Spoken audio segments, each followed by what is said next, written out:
kajian Islam. La tuqaddimu baina yadayillah. Jangan kamu mendahului Allah wa rasulihi, dan jangan pula kamu mendahului rasulnya. Wattaqullah, dan bertakwalah kamu kepada Allah. Innallaha sami'un alim. Sesungguhnya Allah Maha mendengar lagi Maha mengetahui. Ayat yang kedua, ya ayyuhalladzina amanu, wahai orang-orang yang telah beriman, la tarfa'u aswatakum fawqa sautin nabi. Janganlah kamu meninggikan suaramu di atas suara Nabi. Wala tajharu lahu bil qaul kajahri ba'dikum li ba'd. Dan jangan pula kamu memanggil Rasul itu seperti panggilan sesama kamu. Harus ada panggilan kehormatan kepada Rasulullah. Muhammad, tidak boleh seperti itu. Ya. Antah bata, jika yang di atas tadi kamu kerjakan, yang mana saja kita kerjakan, antah bata, bahwa berguguranlah amalakum, seluruh amal-amal yang pernah kamu buat gugur nilainya. Wa antum la tash'urun, sementara kamu tidak menyadari bahwa seluruh amal kamu sudah hilang. Jadi contoh yang pertama, hai orang beriman, jangan kamu mendahului Allah dan jangan mendahului Rasul. Maksudnya apa? Apapun permasalahan yang kita hadapi di dalam kehidupan ini, dan itu membutuhkan kepada keputusan hukum segera, maka jangan coba-coba kita putuskan sebelum kita dengarkan dulu menurut Allah bagaimana. Artinya menurut Al-Quran bagaimana, menurut Rasul bagaimana. Begitu. Masalahnya kalau tetap kita bertahan, Allah, pedulilah urusan Allah, apa kata Allah, apa kata Rasul, pokoknya menurut saya bagus kayak gini. Ini termasuk orang yang mendahului Allah dan mendahului Rasulnya. Tidak dibenarkan sesiapapun di bumi ini untuk mencoba berinisiatif, berikhtiar, mengarang-arang sebuah solusi yang solusinya sudah Allah sebutkan di Al-Quran, sudah Allah sebutkan dalam hadis. Maka tidak boleh lagi dia mendahului Allah dan mendahului Rasulnya. Apa contoh? Haram menikahi dua orang wanita kakak beradik kandung sekaligus. Kan begitu? Ini dilarang oleh Allah SWT. Ternyata kita langkahi larangan Allah itu. Kita tetap melakukannya dan meremehkan apa yang sudah diputuskan oleh Allah SWT. Ini orang termasuk orang yang mendahului Allah SWT. Meninggal orang tua kita, hukum warisnya kan jelas. Untuk laki-laki sekian, untuk wanita sekian. Sekarang kita tidak peduli dengan apa menurut hukum waris dalam Islam. Maka kita putuskan sendiri, kita bagi rata. Itu namanya juga sudah mendahului Allah, dan apapun amal yang lain yang ia pernah perbuat dalam Islam ini Allah batalkan. Tidak boleh kita berani mendahului Allah dan mendahului Rasulnya. Begitu juga tidak boleh meninggikan suara di atas suara Rasul. Seperti apa contohnya? Wahai kawan, jangan kamu lakukan yang macam itu dilarang oleh Rasulullah, hanya hadisnya. Apa katanya? Itu kan menurut Rasul, kalau menurut saya kayak ini. Itu juga meninggikan suara di atas suara Rasul namanya itu. Maka orang yang mempunyai akhlak yang seperti ini, apapun amal dalam agama ini yang dia kerjakan, Allah batalkan seluruhnya. Nanti di akhirat dia akan melotot biji matanya, tidak percaya melihat catatan kitab amalnya yang kosong dari amal-amal soleh. Mana ya Allah? Bukankah dulu hamba melakukan ini dan itu? Allah mengatakan, ya, kamu dulu sudah melakukannya, tetapi kamu sendiri yang menghapusnya. Kapan hamba menghapusnya ya Allah? Dengan kamu berani meninggikan suaramu di atas suara Rasul. Kamu berani mendahului Allah dan berani mendahului Rasulnya. Maka dengan itu, hapuslah seluruh amal kamu, sementara ketika itu di dunia kamu tidak menyadarinya. Jadi, Pak, kita kan sering ditipu dengan bahasa setan yang beredar di masyarakat. Selama kita tidak tahu, selama itu kita tidak berdosa. Kan begitu? Ternyata di ayat nggak diterima itu. Ya, kalau kita tidak tahu, maka nanti kita dituntut oleh Allah Subhanahu Wa Taala. Kenapa kamu nggak cari tahu? Kamu saya kasih kedua biji mata, lengkap bisa melihat, bisa membaca kamu. Kamu saya beri dua lubang telinga yang genderangnya berfungsi dengan baik. Suara dari luar bisa kamu dengar dengan baik. Kenapa kamu tidak dengarkan pengajian-pengajian, arahan-arahan yang berbicara tentang masalah itu? Saya berikan kamu otak dan hati. Dengan itu kamu bisa memahami perkara-perkara agama ini. Lalu kenapa kamu tidak pakai itu? Untuk urusan dunia aja, belok biji mata. Untuk urusan dunia, tinggi antenanya. Ya? Untuk urusan dunia, dia pakai otaknya yang cerdas. Dia pakai kemampuan yang ada untuk bisa memahami. Tapi urusan agama dia tidak pahami. Bagaimana dia akan membuat alasan di hadapan Allah? Ya Allah, maafkan hamba dulu tak tahu di dunia. Allah tak akan terima. Allah tidak akan terima karena la taqfu ma laysa laka bihi 'ilm. Innas sam'a wal basara wal fuada kullu ulaika kana 'anhu mas'ula. Allah tak mau terima. Apapun alasan seorang hamba yang atas dasar tidak tahu, Allah tak terima. Kenapa? Fasilitas untuk bisa tahu sudah Allah lengkapkan kepada kita. Dan dengan itu diperintahkan untuk segera mencari tahu. Makanya thalabul ilmi fardhatun ala kulli muslim. Bagi setiap muslim wajib hukumnya terus menimba ilmu agama Allah. Wajib hukumnya untuk terus menimba ilmu agama Allah Subhanahu wa taala. Nah, ini yang nomor 4, kapan batal amal kita? Kalau seandainya berani kita meninggikan suara di atas suara Rasul atau mendahului Allah dan mendahului Rasulnya. Contoh satu lagi. Teringat nggak kisah seorang lelaki yang sudah berhasil membunuh 99 orang? Laki-laki ini ternyata ingin tobat. Datang dia kepada seorang ahli ibadah Bani Israel. Dia bertanya kalau dia ingin tobat, kira-kira Allah terima nggak tobatnya? Apa jawaban ahli ibadah itu? Apa? Engkau sudah membunuh 99 orang. Dan sekarang engkau menyatakan ingin tobat. Demi Allah, katanya Allah tak akan terima tobat orang yang seperti kamu ini dosanya. Mendengarkan jawaban itu, naik darahnya ke atas. Namanya pembunuhan, tanggung katanya. Dibunuhnya kalau memang tidak terima kepada Allah tobat saya, maka dibunuhnya laki-laki itu genap 100. Kaum muslimin yang kami muliakan, Allah Subhanahu wa taala mengarahkannya untuk betul-betul ingin taubat nasuha.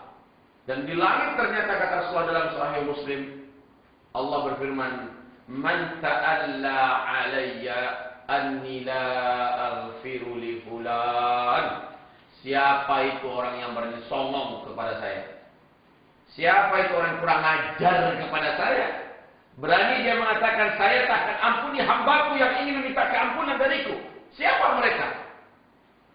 Man ta'alla 'alayya anni la aghfiru li fulan. Maka kata Allah, laqad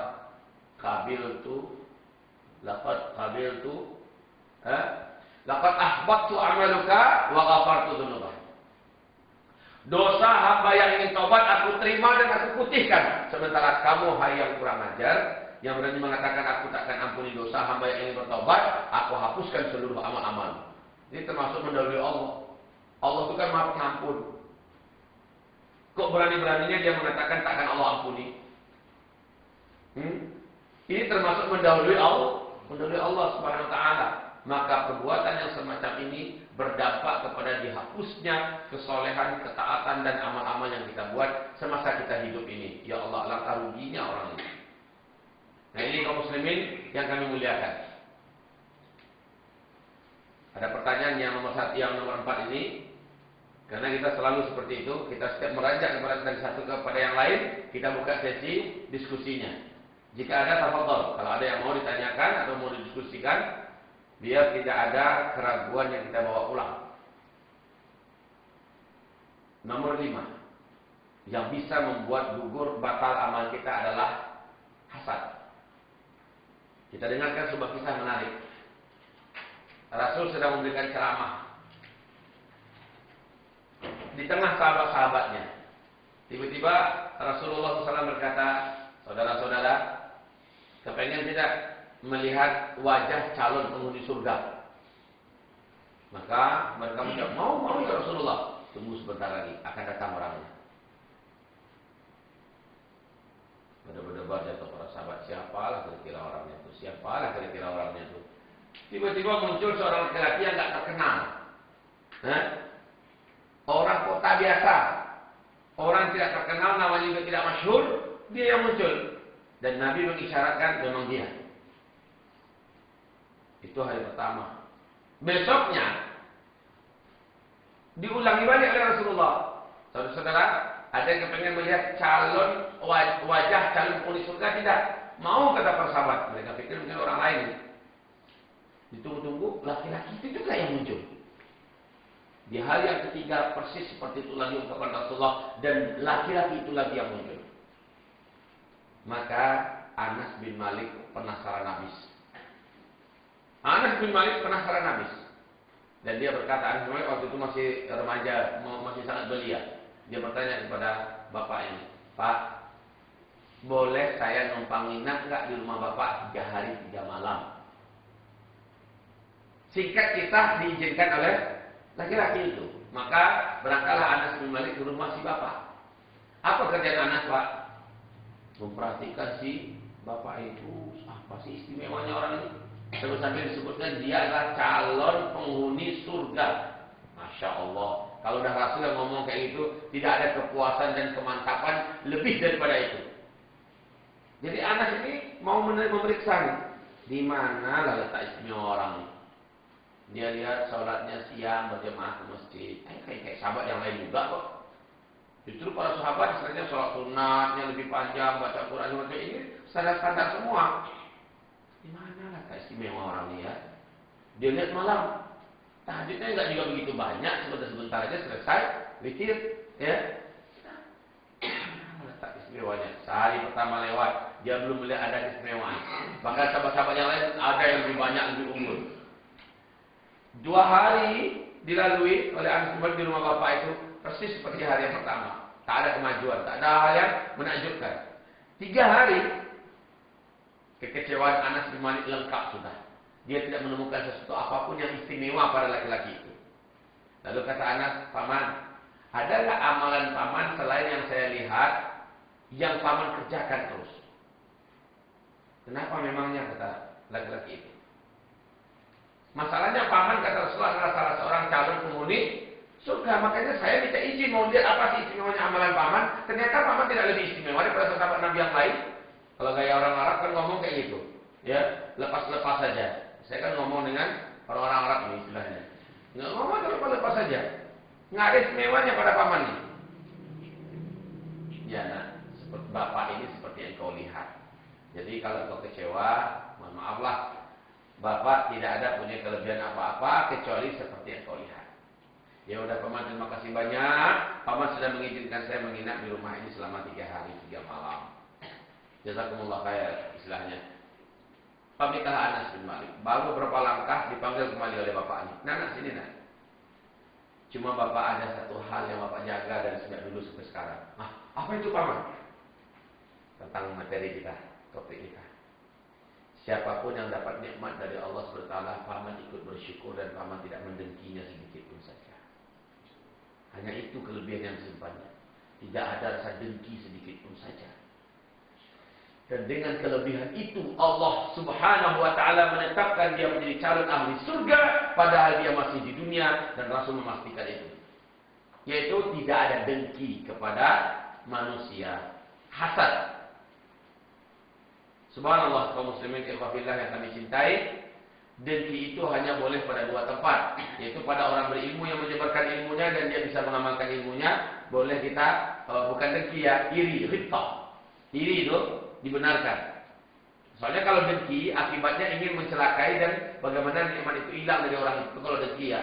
Tapi kalau iri itu boleh 2. Yaitu iri kepada orang berilmu yang menyebarkan ilmunya dan dia juga mengamalkan ilmunya. Yang kedua, iri kepada orang yang kaya. Dengan kekayaannya dia banyak bisa berinfak, bersedekah dan membela, membantu agama Allah Subhanahu wa taala.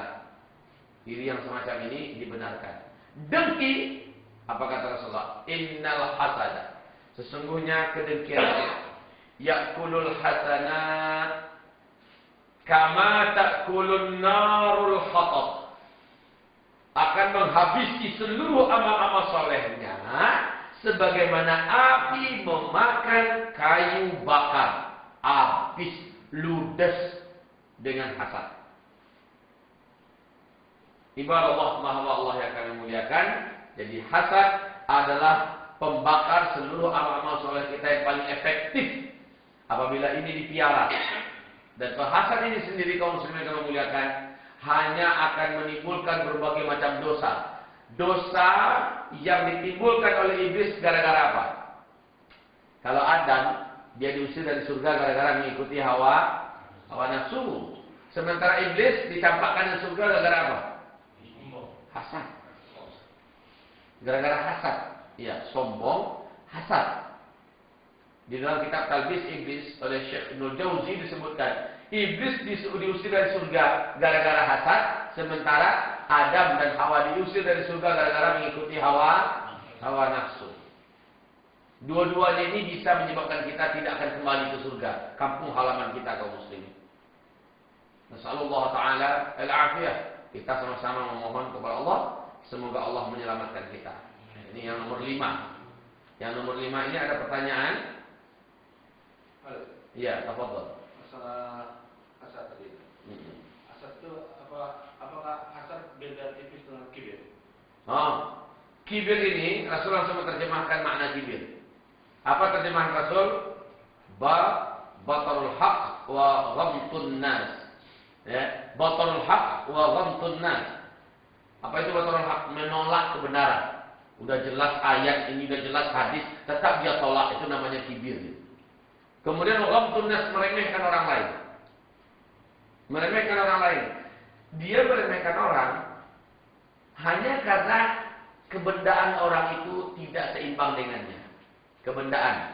Dia kurang kaya, pendidikannya juga tidak tinggi-tinggi amat, ya. Kemudian bahkan dia secara status sosial masih jauh di bawah dia, pangkatnya, jabatannya, segala macamnya.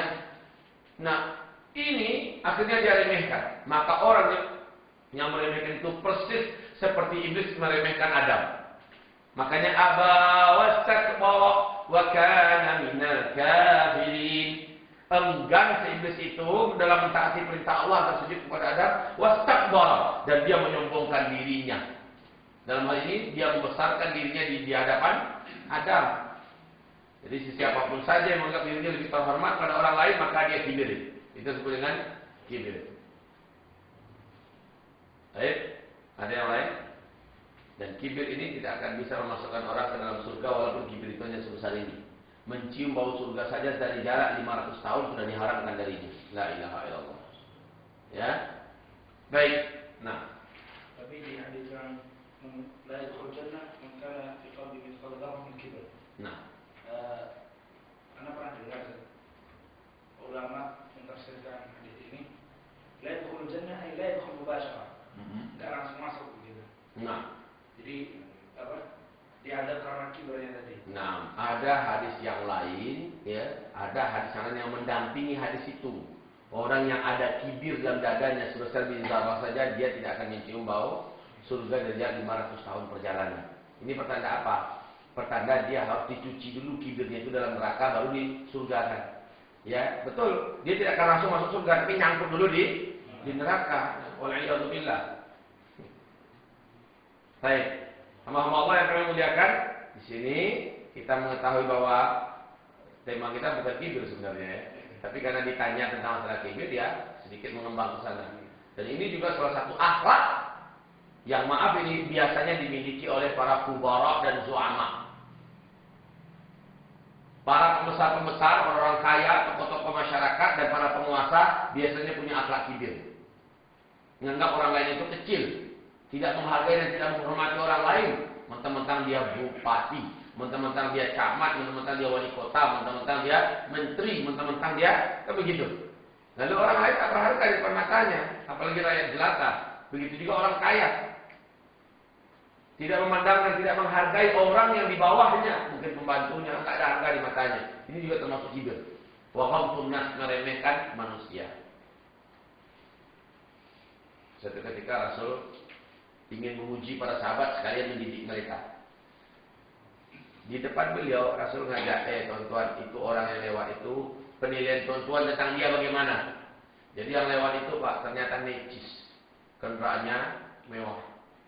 Orangnya necis, kendaraannya mewah, bawa parfumnya kelas parfum mahal, parfum luar negeri istilahnya. Tuan-tuan, bagaimana menurut tuan-tuan orang yang lewat itu? Penilaian itu bagaimana tentang dia? Oh, kata mantap. Mantap ya Rasulullah. Kata mereka. Orang yang macam itu kalau dia ngomong pasti didengarin. Orang yang macam itu kalau dia datang pasti dibuka pintu lebar-lebar. Orang yang macam itu kalau ingin melamar pasti tidak akan ditolak. Orang yang macam itu laku di tengah-tengah kami ya Rasulullah. Jadi sahabat jawabnya jujur ala kadarnya apa adanya. Lewat orang kedua, kere banget Pak. Dari gaya jalannya nampak kan gaya jalan orang miskin Pak. Ya, gaya jalan orang kaya kan nampak. Istilahnya sendalnya pun belang. Pakainya tambal sana sini. Rambutnya juga tidak kena sisir. Apa kata Rasulullah? Kalau yang ini gimana? Apa kata mereka? Nah ya Rasulullah. Orang yang kayak gini nih, nggak ada harganya. Kalau dia ngomong bakal ditinggalin orang. Kalau dia datang pasti ditutup pintu rapat-rapat, takut mau ngutang. Kalau dia melamar tidak akan ada yang mau menerimanya. Begitu ya kata Rasul. Apa kata Rasulullah? Terlalu ya kalian ya. Ketahuilah oleh kalian, jangan nilai orang melalui fisiknya. Jangan nilai orang karena hartanya. Tetapi nilailah orang karena agamanya. Ketahuilah kata Rasul. Yang pertama tadi adalah calon ahli neraka. Allah akan mencampakkannya dalam keadaan hina ke dalam neraka karena dia cinta dosa dan maksiat. Sementara yang kedua tadi, Allah mencintainya. Dia adalah calon ahli surga kata Rasulullah. Dia taat, dia takut berbuat dosa dan dimanapun dia berada dia bertakwa kepada Allah Subhanahu Wa Taala. Jadi muliakanlah orang yang Allah muliakan. Inna akramakum indallahi atqakum. Orang yang paling mulia di sisi Allah adalah yang paling banyak ketakwaannya kepada Allah Subhanahu Wa Taala. Jadi itu. Ada pertanyaan yang lain kaum muslimin tentang masalah tidur selesai. Hasad juga sudah rampung. Baru 5 ya. Masuk kita kepada yang ke-6. Ada pertanyaan? Baik. Yang nomor 6. Yang nomor 6 kita mulai dari sebuah kisah. Kisah ini 2 orang laki-laki yang dalam hadis Sahih Bukhari mengatakan orang dimasukkan ke dalam surga gara-gara seekor lalat dan orang dimasukkan ke dalam neraka gara-gara seekor lalat. Pernah Bapak dengarkan kisah ini, Pak? Ini dalam hadis Sahih Imam Al-Bukhari. Seorang laki-laki dimasukkan kata Rasulullah ke dalam neraka gara-gara seekor lalat dan seorang laki-laki dimasukkan ke dalam surga gara-gara seekor lalat. Apa kisahnya? 2 orang laki-laki ini bersahabat, mereka melakukan perjalanan jauh lalu nyasar di perkampungan musyrikin. Mereka ditangkap. Kemudian kedua-duanya akan dibunuh jika tidak mau menyembah Tuhan mereka dan menunjukkan bentuk penyembahan kepada Tuhan mereka. Itu patung-patung. Kedua laki-laki ini tidak mau. Apa kata penduduk kampung yang musyrik itu? Kalau begitu okelah, kalian tidak menyembahnya ya tidak masalah, tapi berikan semacam kurban untuk Tuhan kami. Apa kata yang pertama? Apa yang mau saya berikan? Kami tidak bawa apa-apa, bahkan harta benda kami juga tidak punya. Pembekalan kami sudah amblas seluruhnya habis perjalanan. Kami mau berikan apa? Enggak, terserah kata penduduk kampung. Pokoknya kalian berkurban untuk Tuhan kami, patung-patung itu dengan apapun saja yang bernyawa.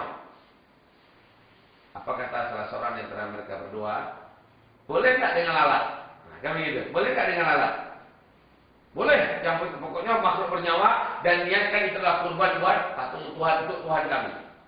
Akhirnya ditangkapnya seekor lalat dan dia berkurbanlah untuk patung itu, untuk patung itu. Ternyata qadarullah mati dia, laki-laki ini. Maka Rasul bersumpah demi Allah jadilah merasa. Kenapa? Berkurban itu hanyalah untuk Allah. Itu bentuk ibadah termasuk ibadah yang paling agung, paling mulia. Ternyata dia berikan kepada selain Allah. Jadi Pak, menurut Bapak nih, saya mau tanya, kita diskusikan sedikit malam ini. Menurut Bapak, boleh tidak kita bermain-main dalam masalah akidah, icak-icak? Boleh tidak? Hah? Bagaimana dengan Ammar bin Yasir? Icak-icak, pura-pura. Pura-pura dia menyatakan Lata, Uzza, Manat, Hubal adalah Tuhan saya. Kan begitu kan? Tauriah. Hah? Tapi hati menolak. Yang penting hatinya tetap penuh dengan iman. Itu namanya mustakrah. Illa man ukriha wa qalbuhu mutmainnun bil iman. Orang yang dipaksa untuk menyatakan atau melakukan amalan kafir sementara di hatinya masih penuh dengan iman. Ketika dia sudah melafazkan itu, dunia terasa gelap, dunia terasa berat bagi Ammar dan dia menangis sejadi-jadinya. Apalagi para sahabat langsung menghindar darinya. Murtad kamu, kan begitu kata para sahabat. Sampai berita itu ke telinga Rasul. Turunlah ayat yang memberitakan bahwa Ammar bin Yasir melakukan dalam keadaan terpaksa dan Allah masih mengakui dia mukmin haqqan dari ujung rambut sampai ke ujung kuku kakinya. Masih mukmin. Sehingga ketika datang Ammar, ya dalam keadaan tak sanggup lagi untuk menatap dunia, sudah gelap pemandangannya gara-gara mengucapkan kalimat itu. Kata Rasul, Ammar, tak perlu sedih. Ini ayat turun untuk kamu, hai Ammar. Allah mengatakan iman kamu tetap utuh dari ujung rambut kepalamu sampai ke ujung kaki, ujung kuku kakimu. Kamu masih penuh dengan iman. Kalau mereka lakukan itu kepada engkau lagi, ya Ammar, ulang lagi perkataan yang membuat mereka bisa senang. Yang penting kau selamat. Bagaimana? Boleh nggak pura-pura dalam urusan kita? Taktiyah. Kesimpulannya taktiyah. Ya, demi menyelamatkan nyawa. Ya, begini kaum muslimin. Bila resikonya nyawa yang melayang, kita diberikan dua pilihan. Pura-pura. Ini risikonya nyawa. Dan si penjahat ini, bos majikan ini sudah membuktikan bapaknya si Ammar, bapaknya Yasir, bapaknya dari Ammar bin Yasir, si Yasir, itu betul-betul sudah dibunuh oleh sang majikan. Ibunya pun di depan matanya dibunuh. Giliran dia mau dibunuh lagi. Baru dia mau menyelamatkan dengan mengucapkan, ya. Sekarang saya mengaku bahwa Lata, Uzza, Manat, Hubal adalah Tuhan yang akan saya sembah. Akhirnya dia dilepaskan dan dibebaskan. Dan Allah membenarkan perbuatannya. Tapi kalau sempat dia bertanya, tidak katanya. Kemudian dia tetap dibunuh. Persis seperti ayah dan ibunya. Syahid. Makanya harus mengatakan darah wanita syahid yang pertama adalah darahnya ibu dari Ammar bin Yasir, itu Sumayyah. Dan darah laki-laki yang pertama yang mengalir ke muka bumi demi mempertahankan iman adalah darahnya ayahnya si Ammar, itu Yasir. Rasul mengatakan syahid. Dua-duanya boleh dipilih, yaitu pilih pura-pura melafazkan atau melakukan hal yang bisa menyelamatkan nyawanya dan dia tidak akan dihukum oleh Allah, atau dia lawan, dia tentang, dia dibunuh, maka dia syahid. Dua-duanya boleh. Masalahnya sekarang, kalau tidak emergensi seperti itu, maka tidak boleh kaum muslimin. Hanya karena ingin meminang seorang wanita yang memang memukau dan memikat di hati kita, sementara orang tuanya Kristen, wanita ini sudah memenuhi seluruh ruang hati kita. Pikiran hanya terbayang kepadanya siang dan malam. Takkan nyenyak tidur, tidak akan enak makan, tidak akan enak ngapain saja sebelum dia menjadi bini kita. Ternyata ditanyakan kepadanya lewat WhatsApp, dia mau. Ditanyakan kepadanya lewat BB, dia menerima. Kemudian ketika bicara dengan bapak si gadis itu, si bapak memberikan syarat. Pindah dulu ke agama kami dan kita langsungkan acara pernikahan di gereja. Hati-hati ini kaum muslimin. Ini emergensi nggak sifatnya? Tidak kan? Tidak. Hati-hati ini kaum muslimin. Laki-laki ini berpikir, iya kan saja sekarang dulu pokoknya dapat oleh kita. Habis itu bawa ke Islam. Mereka kan melakukan hal yang sama kepada anak gadis kita. Pura-pura masuk Islam, setelah dinikahi, habis itu dibawa ke gereja. Kan begitu kan? Kita lakukan hal yang sama. Baik-baik Pak. Saya masuk Kristen sekarang juga. Dan akad nikah nanti di gereja Pak ya? Iya kata bapaknya. Siap Pak, siap. Di dalam hati surat tekadnya. Dapat anak bapak sama saya nanti, saya bawa masuk Islam. Boleh nggak begitu? Masya Allah. Benar, tidak diizinkan oleh Allah. Mari kita dengarkan hadis berikut ini dari Imam Muslim, apa kata Rasulullah SAW. Man qala ana kafirun kadziban. Siapa yang menyatakan saya kafir Saya keluar dari Islam, saya masuk ke dalam agama Bapak, ana bari'un minal Islam, ya. Man qala ana bari' minal Islam, fahuwa kama qala. Kadziban fahuwa kama qala. Pura-pura bohong, enggak asli, hanya sekedar untuk memanipulasi orang lain. Fahuwa kama qala. Hukum yang Allah tetapkan untuknya persis seperti kalimat yang dia keluarkan. Saya kafir, maka dia sudah dihukum oleh Allah kafir. Masya Allah. Wa in qalahu sidqan, kalau dia mengucapkan kalimat kufur itu secara jujur dari lubuk hatinya, memang dia betul-betul ingin keluar dari Islam, lam ya'ud ilal islami salima, dia tidak akan pernah kembali ke pangkuan Islam. Kalaupun dia ingin taubat suatu ketika nanti balik lagi ke Islam, lam ya'ud ilal islami salima, dia tidak akan bisa kembali ke dalam Islam seperti muslim yang sebelumnya. Dia akan menjadi muslim yang munafik, Pak. Nauzubillah. Nauzubillah. Dengan sengaja, dengan sadar dia keluar dari Islam, tak tahu nanti dia balik lagi ke Islam tanpa dipaksa. Nah, berarti dalam urusan akidah kita tidak boleh pura-pura ica-ica, itu nggak ada ceritanya. Nah, yang paling banyak terjadi ini, maaf ini, para aktor, para artis. Banyak kena nggak mereka? Sering, Pak. Sering sekali mempermainkan agama dalam acting mereka. Ya. Kadang-kadang dalam tuntutan acting Allah dihujat. Kan begitu kan? Demi Allah ini kemurkaan Allah yang berlipat ganda terjadi. Coba baca hadis Nabi SAW tentang orang-orang yang berani dengan tidak sungguh-sungguh, hanya pura-pura, ica-ica. Ica-ica itu bahasa Indonesia bukan? Bukan, bahasa apa ya? Bahasa Melayu ya? Nah, pura-pura, tidak sesungguhnya. Apalagi hanya demi tuntutan acting, demi tuntutan peran. Maka dia berani menghujat Allah, bahkan menginjak Al-Quran. Kan pura-pura tuh. Kan nggak sesungguhnya, walaupun betul Al-Quran diinjak, dalam hati saya kan mencintai Al-Quran. Tapi karena saya profesional, ya, inilah profesionalisme, saya harus lakukan acting ini. Masya Allah, enaknya dia mempermainkan agama Allah. Contoh ya, ini anak gadis orang, saya laki-laki sudah beristri. Dalam tuntutan acting, dia adalah bini saya. Dalam tuntutan film, permainan film, dia adalah bini saya. Hanya sebatas dalam di depan kamera, saya peluk dia, saya cium dia, apakah saya tidak berdosa? Nah, ini kan tidak sungguh-sungguh. Kan nggak dengan syahwat, aja karena tuntutan. Sepakat berarti Bapak sudah bahwa memang begitu hukumnya. Iya, walaupun ica-ica, walaupun pura-pura, ya, walaupun tidak asli, tidak sebenarnya, tetap saja hukumnya jatuh kepada apa yang telah Allah haramkan. Itu haram. Begitu juga melafazkan kalimat kufur, menghina Al-Quran. Kaum muslimin hamba Allah yang kami muliakan.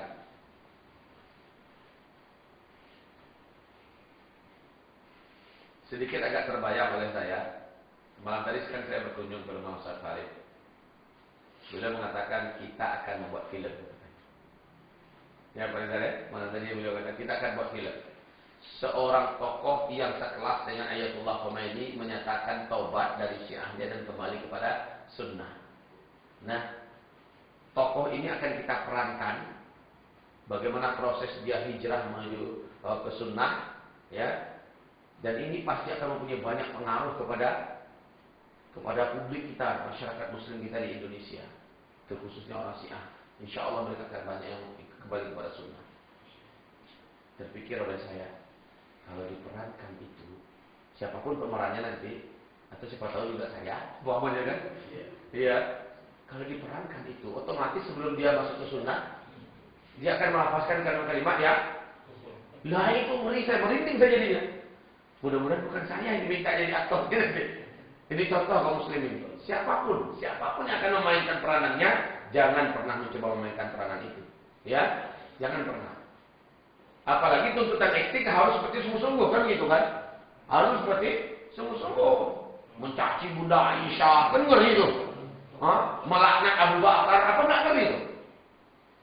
Masya Allah. Jadi mungkin ini sesuatu hal yang perlu disiasati agar kalimat-kalimat seperti itu dalam pembuatan filmnya tidak terlontar dari mulut sang aktor. Kalau aktor dipilih dari non-muslim itu bisa. Terus ketika dia masuk Islam gimana? Ketika dia dalam peranan, ketika dia masuk, dia berubah jadi dari Syiah kepada Sunnah gimana? Film waktu Umar Syarif dengan dia bukan muslim. Nah, Dia jadi Hamzah. Dia dengan lafal Arab yang bagus karena dia orang Arab.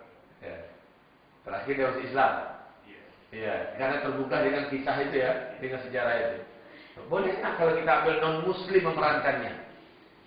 Ketika kita ambil non-muslim memerankannya, kaum muslim yang kamu muliakan, saat mana dia istilahnya sudah tasannun, ya, sudah kembali ke pangkuan sunnah, otomatis dia harus memerankan peranan seorang ulama besar.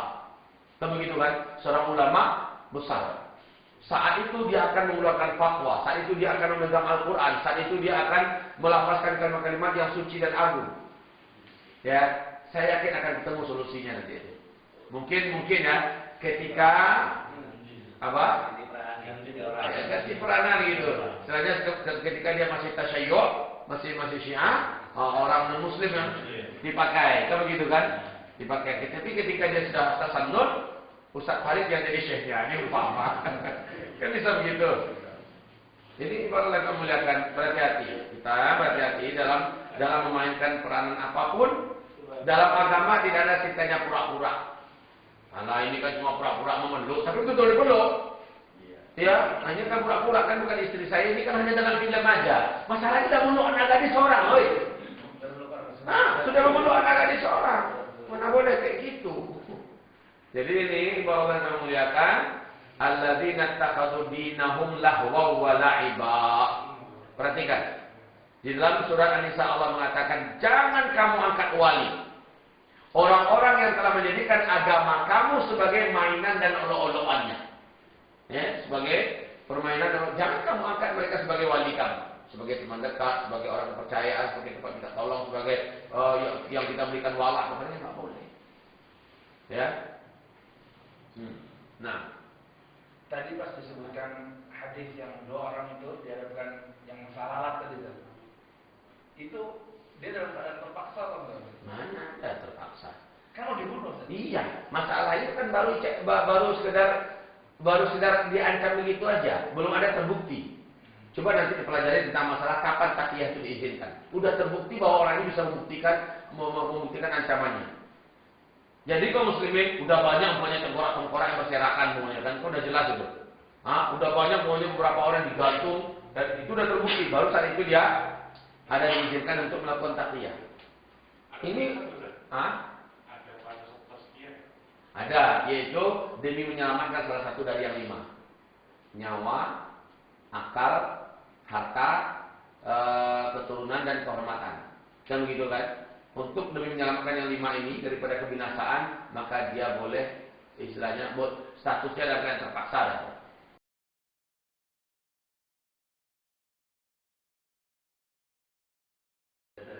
Begini, dari awalnya saja sudah perlu dipertanyakan tuh orang ini ngumpul orang itu. Ya kan? Allah sudah melarang, la taq'udu ma'ahum innakum idzan mithluhum. Jangan kamu duduk-duduk bersama mereka, dari awalnya itu sudah dilarang. Ya. La tujalis illa taqi. Jangan kau duduk-duduk kecuali bersama orang yang bertakwa. Itu udah jelas pemabuk, tukang narkoba semacamnya, kita berteman dengan akhirnya dipaksanya. Apa alasan kita? Padahal kita sudah diperintahkan dalam agama, wa a'rid 'anil jahilin. Berpalinglah dari orang-orang yang jahil, ya kan? Wa ibadur rahman alladzina yamshuna 'alal ardi hauna wa idza khatabahumul jahiluna qalu salama. Dan seterusnya. Jadi gitu Pak ya.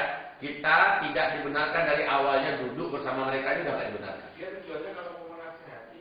Nah ini apa sih tukang pancing ke bawah oleh orang yang dipancingnya. Nah tujuannya mau menasihati. Baguslah tujuannya itu. Ternyata akhirnya dipaksa minum. Dan itu kan pemancing kena tarik oleh yang dipancing sendiri namanya. Makan pancingan sendiri. Ya, makan pancingan sendiri. Makanya istilahnya itu ada yang disebut dengan saddud dara'iyah. Saddud dara'iyah, menutup segala peluang yang bisa terbuka celah bahaya. Ditutup. Kalau kira-kira yang akan ditangkap itu kan you. Yang akan ditangkap ikan hiu. Kita adalah orang yang kurus kering, krempeng sendirian pula lagi. Insya Allah kita yang ketarik oleh ikan hiu. Begitu istilahnya. Maka harus ukur kemampuan. Harus ukurlah kemampuan ini. Kecuali kalau kemampuan kita kayak Bruce Lee gitu kan. Nah, lain hal. Kita duduk di tengah mereka, kita nasihatin nggak mau dan mereka ngancam kita, keluar jurus-jurus kita. Nah, biasanya dengan kayak gitu mereka bisa tunduk dengan kita. Itu lain hal. Ini enggak.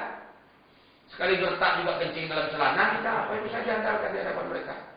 Ya, jadi kaum muslimin yang muliakan, ya memang kita betul Rasulullah menyarankan kalau kita duduk bersama ahli dosa, ahli maksiat, satu saja kebolehan yang duduk bersama mereka, yaitu wajib mendakwahi mereka.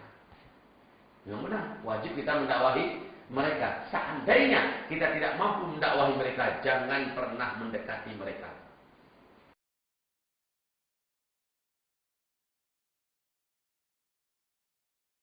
Ya iyalah.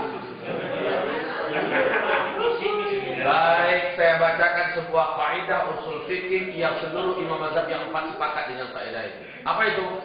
An-niyatul hasanah la tubarrirul haram. Apa artinya? Apa? Niat yang baik. Niat yang baik tidak akan bisa menjadikan yang haram menjadi halal. Nah, ini kan kaidah usul fikih yang dicetuskan Imam Syafi'i, keempat imam mazhab yang 4 setuju bahwa begitulah, jangan tentang niatnya baik lalu dengan itu yang dilarang oleh Allah jadi boleh. Nah, nggak boleh.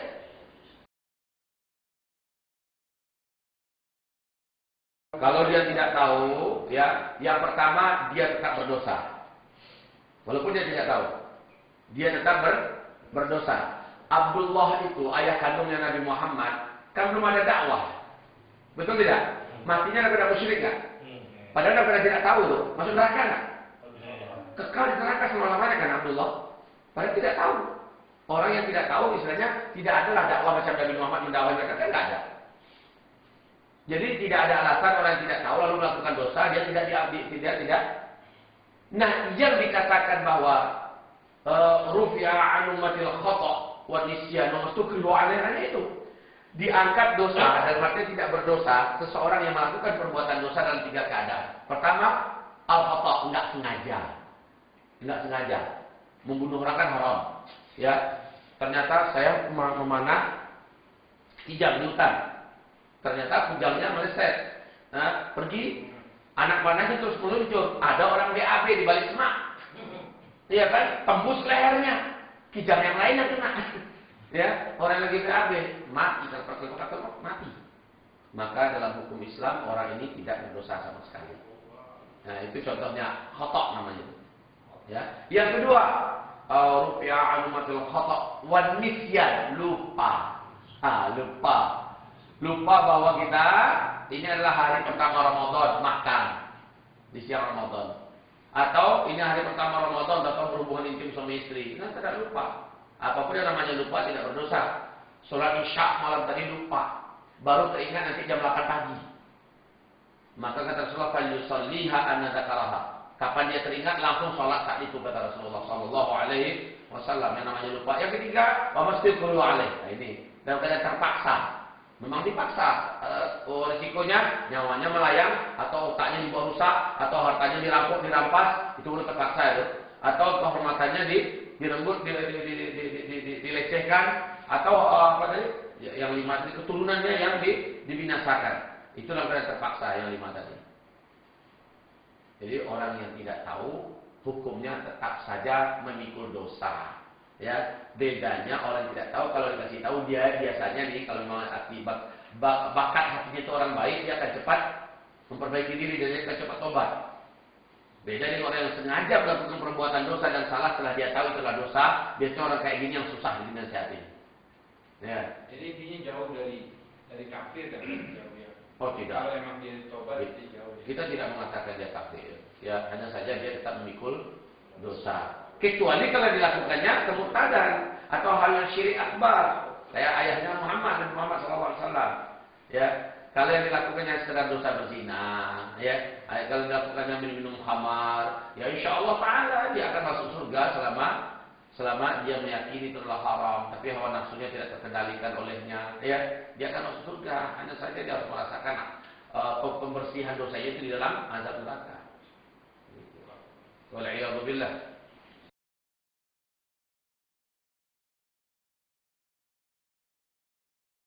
Masya Allah, barakallah. Ini pertanyaan mahasiswa kampus, mahasiswa di sana di luar negeri, di Arab, di Mesir. Ya, ini istilahnya pertanyaannya kayak gitu, ya kan?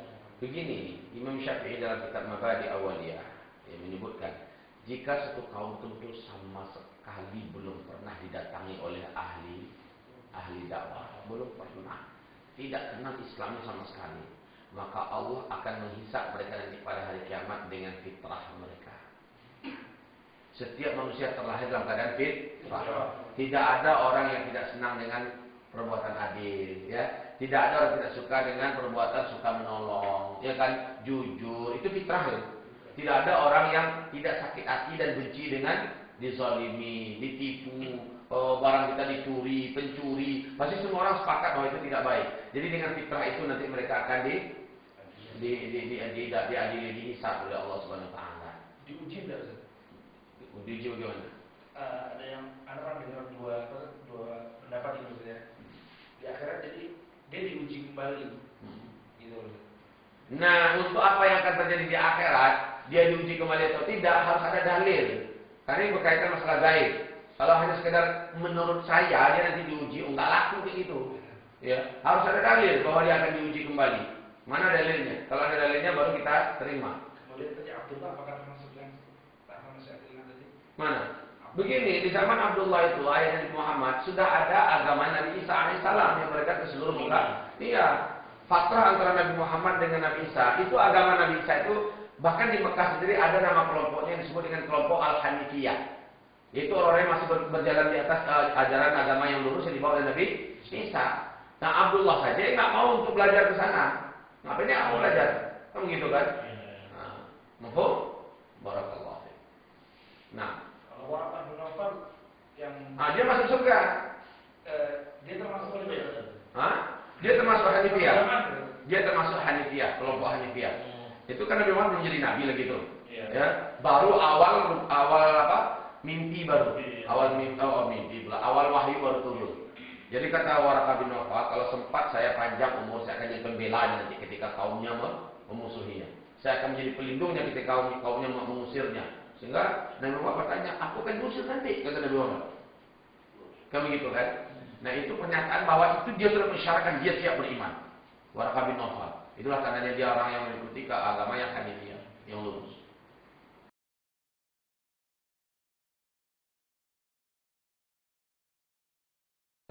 Anak-anaknya berusaha agar dia masuk Islam lagi. Ya. Jadi yang dipertanyakan apanya? Si laki-laki jelas berdosa. Oh iya, dia istilahnya dia dalam keadaan kecewa, dalam keadaan apa? Beginikah Islam itu? Gitu misalnya dapat suami yang Muslim, ternyata suami itu kan pukul, ya kan? Akhirnya keluarganya membujuk dia untuk kembali ke agama lama. Ya, ini dalam keadaan orang yang seperti itu tidak dalam keadaan apa? Masih terhitung orang yang inilah. Harusnya kan dia terhitung mu'allaf itu, orang yang dilunakkan hati. Ini malah dibuat dianiaya semacamnya sehingga dia kembali ke sana itu kembali dalam keadaan mutal. Ya, dia kembali. Kalau seandainya suaminya tidak menunjukkan dia tentu tidak akan kembali, ya kan? Bahkan ada peluang dia akan istilahnya menjadi wanita solehah begitu. Nah, dalam hal ini insya Allah kalau dia kembali nanti ke agama dengan perjuangan anak-anaknya, itulah berislamnya dia karena Allah lagi. Kenapa? Sebelumnya dia bisa jadi berislamnya karena kekasihnya. Kan begitu kan? Sekarang berislamnya karena Allah, anaknya yang mengajaknya.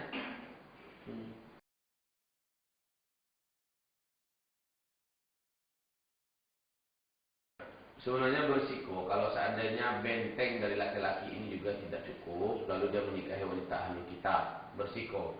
Padahal salah satu misi diizinkan menikahi wanita ahlul kitab, biasanya sang imam yang membawa kendali. Ya, wanita ini diharapkan bisa dibawa masuk ke dalam Islam, harusnya begitu. Tapi sekali lagi, jangan kalau kata orang Padang, jangan bawa pulau. Ada nih, coba nanya kan? Udah pandai dia pakai Minang. Jangan sampai ke bawah, si pemancing ke bawah oleh yang dipancingnya. Dia bermaksud ingin bawa, ternyata dia yang ke bawah. Jadi dalam hal ini Imam Syafi'i ini juga mengaturkan ada beberapa adab untuk menikahi wanita ahlul kitab. Adabnya apa? Yang pertama, kalau di negeri itu memang betul-betul tidak ada lagi wanita muslimah. Nah, yang kedua, wanita ahlul kitab yang akan dinikahi itu adalah wanita ahlul kitab yang baik-baiknya. Yang baik-baiknya. Hah? Nah, iya, yang solehahnya lah, untuk ukuran agamanya udah solehah dia. Apa itu? Perempuan yang kita anggap solehah dari agamanya. Untuk keturunan kita kan dia lebih mengajar. Demi Allah, wanita yang memang solehah dalam agamanya itu, kalau dia sempat menjadi istri kita, dia akan masuk dalam Islam. Nama juga ada wanita solehah, wanita baik kok. Dia akan sebentar saja tersentuh, subhanallah, inilah agama yang benar. Nama juga wanita baik, kan begitu kan? Ya, solehah. Nah, hamba-hamba Allah yang kami muliakan. Mana? Yang 5 tadi. Yang mana? Ada pernikahan itu orang yang ahlul kitab. Baru 2 disebutkan. Berpotong berarti. Enggak, dia tak ada batasannya 5. Berarti itu Bukan. Dia intinya tidak ada wanita muslim lain. Selama tidak ada wanita muslimah di negeri itu, ya, satu.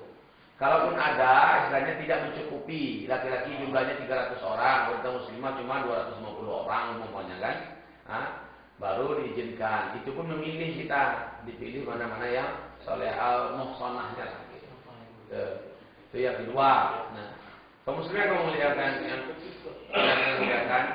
yang ketiga syaratnya bahwa si lelaki sendiri sudah mempunyai kapasitas keilmuan untuk dapat membawa calon istrinya yang ahlul kitab itu untuk masuk agama. Dia sudah punya kapasitas keilmuan untuk meyakinkan si bininya itu nanti bahwa Islam ini adalah agama yang hak. Kalau dia lebih memble daripada calon bininya itu segi pemahaman agama, maka dia tidak diizinkan menikahi wanita, karena dia akan memperburuk citra Islam nanti. Kayak tadi tuh, mukul-mukulin bini. Iya kan, akhirnya kan bininya malah tambah tidak tertarik kalau dia akan menyebarkan Islam itu jelek. Gitu. Jadi memang punya kapasitas, laki-laki ini soleh istilahnya. Dengan 1, 2, yang ketiga itu seperti itu. Nah.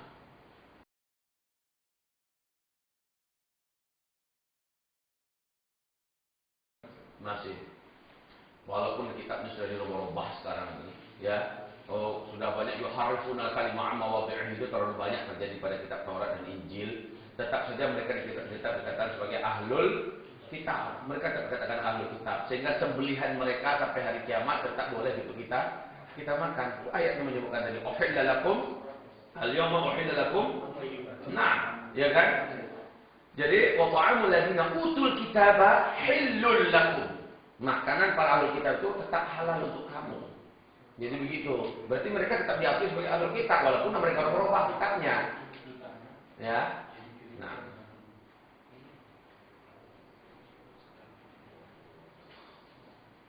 Masya Allah. Jadi suasana kita menjadi suasana mudzakarah. Ada mumtaz.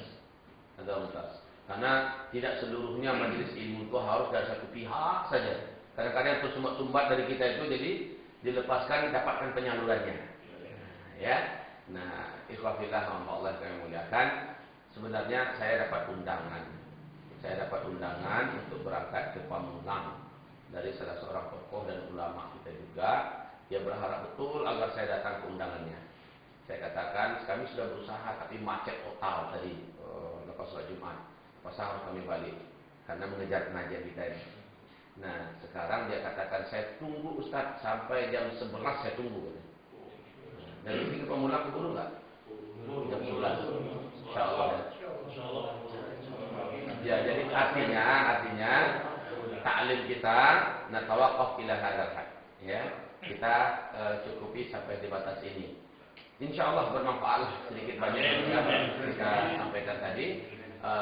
Mudah-mudahan Allah mengizinkan kita untuk bersua kembali di majlis yang sama di sini dalam rangka menambah kembali keluasan wawasan ilmu kita. Nastaghfiruka ya Allah wa natubu ilaik. Subhanakallahumma wa bihamdika asyhadu an la ilaha illa anta astaghfiruka wa atubu ilaik. Wabillahi taufiq wal hidayah. Assalamualaikum warahmatullahi wabarakatuh.